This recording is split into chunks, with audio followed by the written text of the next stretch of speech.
Hello guys, तो कैसे हैं आप लोग। उम्मीद करती हूँ कि आप लोग ठीक ही होंगे। और आपको और ठीक करने के लिए मैं लेके आई हूँ आज एक अमेजिंग फैक्ट। और ये अमेजिंग फैक्ट एक सॉन्ग के बारे में है। अब सॉन्ग सुनना किसको नहीं पसंद। आप और मैं सभी सॉन्ग सुनते हैं, चाहे कोई पार्टी हो रही हो या फिर हमारा मूड बहुत ऑफ हो तो हम घर में बैठ के एक किनारे में सॉन्ग ही सुनते हैं। पर क्या आपको लगता है कि यही सॉन्ग सुनना किसी की जान ले सकता है? थोड़ा अजीब है ना, बट ये एक सच है कि आज से बहुत समय पहले एक सॉन्ग आया था जिसको सुन के काफ़ी लोगों ने अपनी जान ले ली थी। तो आपको क्या लगता है, क्या वो सॉन्ग इंडिया का होगा या फिर कहीं बाहर का? और सॉन्ग ऐसा क्या होगा जिसे सुन के लोगों ने अपनी खुद की जान दे दी? इज़ नॉट इट इंटरेस्टिंग, है ना? तो आइए जानते हैं कि ये सॉन्ग कहाँ का था। इस सॉन्ग का नाम था ग्लूमी संडे और इस सॉन्ग को कंपोज किया था रेसो सैरिस ने। अब इसके पीछे भी एक बहुत इंटरेस्टिंग स्टोरी है। तो बेसिकली वो हंगरी के रहने वाले थे और उन्हें म्यूज़िक कंपोज़र बनना था, बट हंगरी में रह के उन्हें वो सक्सेस नहीं मिल पा रही थी जो उन्हें चाहिए थी। तो इसलिए सक्सेस पाने के लिए वो पेरिस चले गए और पेरिस में वो गए अपनी गर्लफ्रेंड के साथ। बट जब गर्लफ्रेंड ने देखा कि ये तो कुछ कर ही नहीं पा रहा है और इसे कोई सक्सेस मिल नहीं रही है, ये कुछ कमा नहीं रहा है, ये कुछ नहीं कर पाएगा लाइफ में, तो उन्होंने बोला कि तुम एक काम करो, तुम नॉर्मल जॉब कर लो।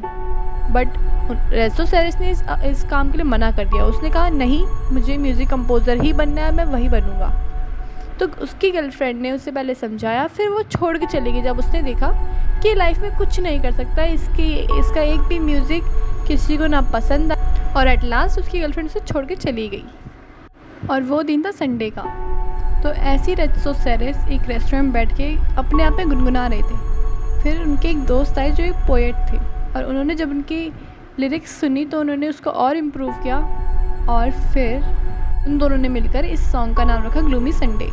इन्होंने इस सॉन्ग को काफ़ी प्रोड्यूसर को दिखाया पर सब ने मना कर दिया क्योंकि ये सॉन्ग बहुत ज़्यादा ही इमोशनल था। बट एट लास्ट उन्हें सक्सेस मिली और 1933 को ये गाना पब्लिश हुआ। अब वो बहुत फेमस हो गए थे उस सॉन्ग के बाद, जहाँ जा रहे थे वही सॉन्ग बज रहा था, तो वो बहुत खुश थे। बट उनकी खुशी ज़्यादा लंबी नहीं टिक पाई और हुआ ये कि बहुत सारे सुसाइड की खबरें आने लग गई और जहाँ भी सुसाइड होता था वहाँ पे उन्हें सुसाइड नोट पे बस एक ही चीज़ लिखी रहती थी, ग्लूमी संडे। और इसके बाद इस सॉन्ग पे बैन लग गया क्योंकि इस सॉन्ग से काफ़ी लोग मर गए थे। एक रिपोर्ट के अनुसार ये माना जाता है कि इस सॉन्ग को सुनने के बाद 200 से ज़्यादा लोग मर गए थे। और मरते भी क्यों नहीं, क्योंकि इस सॉन्ग को सुन के सब बहुत ज़्यादा डिप्रेशन में चले जा रहे थे।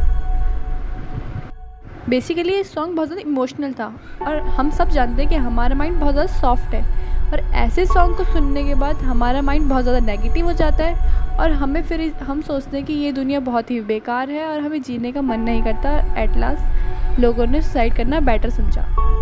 अब जब इतनी सुसाइड की खबरें आ गई थी तो रेसो सैरिस ने सोचा कि अब मुझे अपनी गर्लफ्रेंड के पास जाना चाहिए जिसके कारण इतनी मौतें हो रही हैं। बट जब वो उसके पास गए उन्होंने क्या देखा कि उनकी गर्लफ्रेंड भी मर चुकी है, उसने भी सुसाइड नोट पे सेम चीज़ लिखी है, ग्लूमी संडे।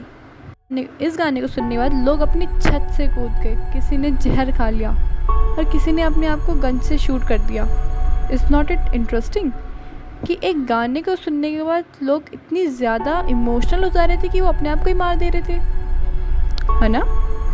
इस गाने पे उस टाइम BBC रेडियो ने बैन लगा दिया था और इस गाने से बैन हटा 2002 में। और सबसे अमेजिंग बात, बाद में रेसो सैरिस ने भी सुसाइड कर लिया था इस गाने को सुनते सुनते। और इस गाने को हंगेरियन सुसाइड सॉन्ग भी कहा जाता है। इस गाने की एक छोटी सी क्लिप ये रही।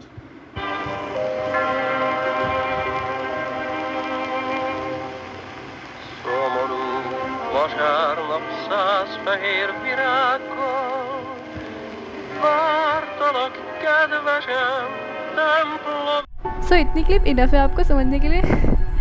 और कैसा लगा आपको ये अमेजिंग फैक्ट ज़रूर बताना कमेंट बॉक्स में। और ऐसी अमेजिंग फैक्ट के लिए इस चैनल को सब्सक्राइब कर दीजिए। उम्मीद है आपको पसंद आई होगी। Thank you for watching my video.